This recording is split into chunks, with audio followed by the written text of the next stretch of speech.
dito que eu criei esse sistema. Krishna ainda diz, no capítulo 18, por exemplo, ele diz várias vezes nesse capítulo que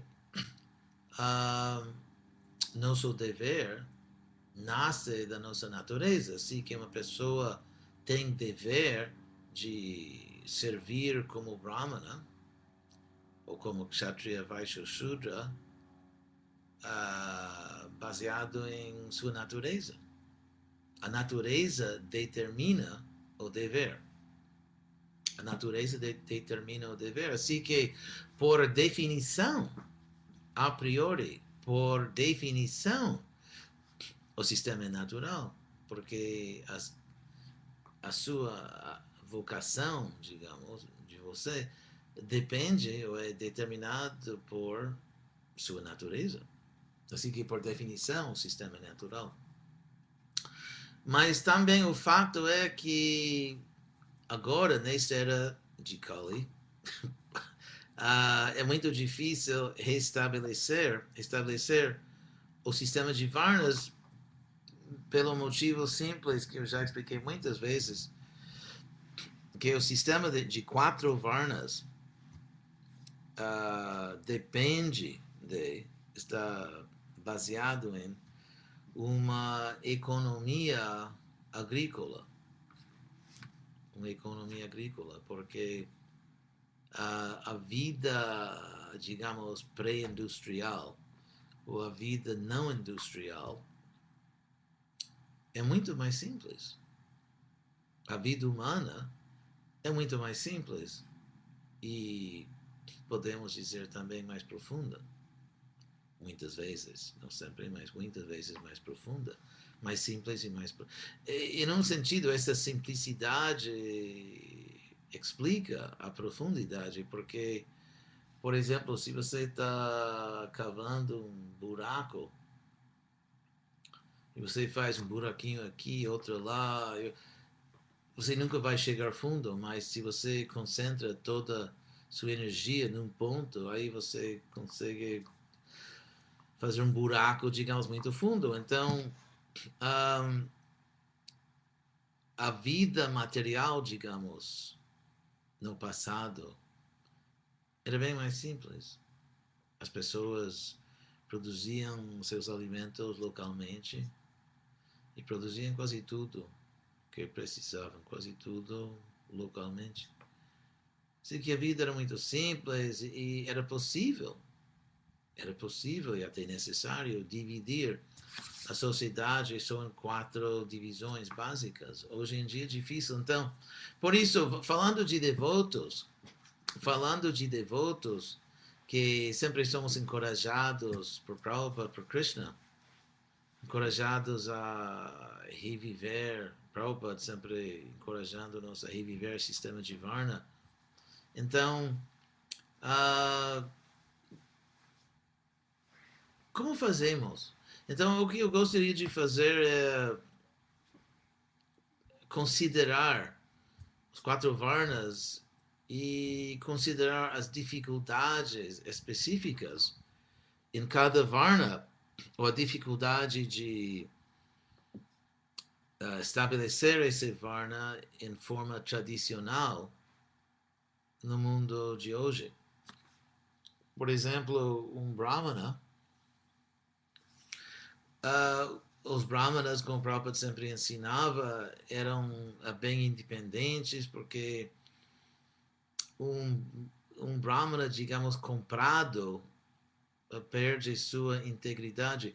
O dever do Brahmana, o primeiro dever, além de fazer rituais e coisas assim, que também se faz, né? São, como se diz, ritos de passagem.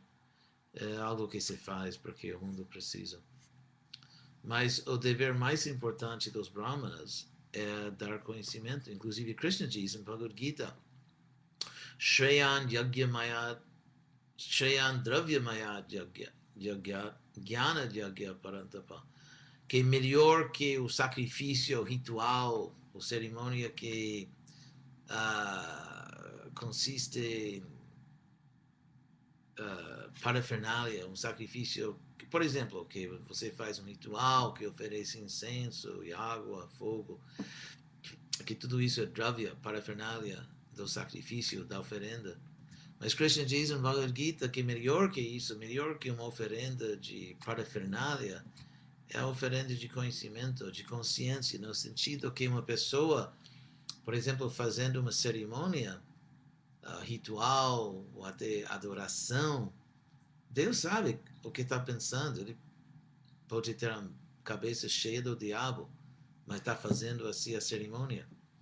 Mas realmente entregar a consciência mesmo, entregar a consciência a Deus, é um sacrifício mais importante, Krishna diz, melhor, e dar esse conhecimento e mostrar e explicar para todo mundo como elevar a consciência, como despertar.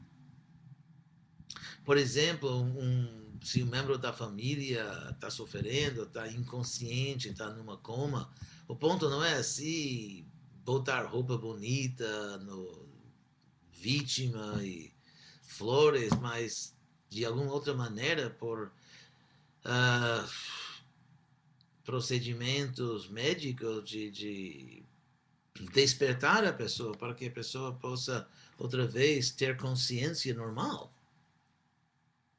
Assim que conhecimento, o primeiro dever do Brahmana é dar conhecimento.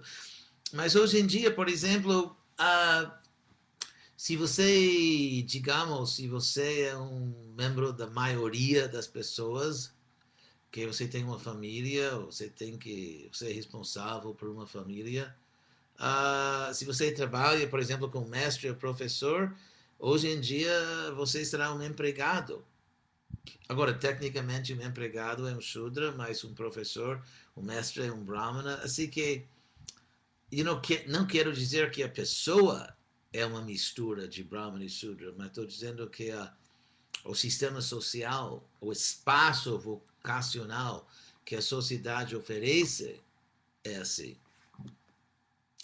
Agora, tem alguns brahmanas que dependem da ISKCON, por exemplo, fazem puja, são pujaris, ou talvez são pregadores, mas são poucos. Muitos templos hoje em dia não tem assim dinheiro para manter pessoas assim, às vezes a congregação, pessoas que estão trabalhando também ajudam com a adoração, mas claro que tem alguns devotos que se dedicam tempo integral a pregar ou a fazer rituais, mas são poucos. E não tem espaço para todo mundo. Se todos os devotos da ISKCON que preferam, que gostariam de simplesmente falar de Krishna e fazer um artigo, algo assim, se todo mundo na ISKCON viesse aos templos, seria banco roto, né? Porque tem milhares e milhares e milhares de devotos que realmente gostariam muito de ter aquela vida pura, simples, mas não tem espaços. A economia prática da ISKCON impossibilita isso.